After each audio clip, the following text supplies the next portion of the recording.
Bumilib daw ng husto ang ABS-CBN showbiz reporter na si MJ Felipe nang mapanood ang latest episode ng MMK, a limited series na pinagbibidahan ni Isa Calzado.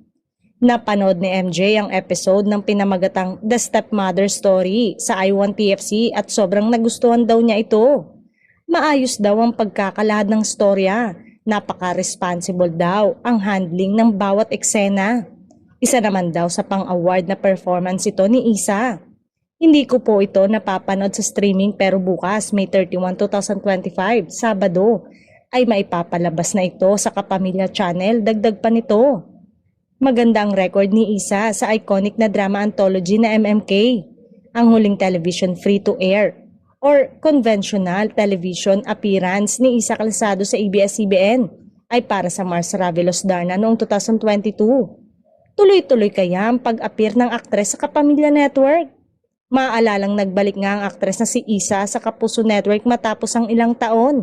Hindi din daw akalain ng aktres na mangyayari ito, bungad ng isa pang post ng isa sa mga Kapuso page. Ayon pa dito, ay naging sentimental siya nang muling makita ng Kapuso Network.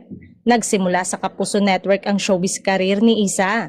Nakabilang siya sa hit Kapuso fantaserye na Encantadia noong 2005. Kung saan gumanap siya bilang si Amihan na tumatak sa viewers.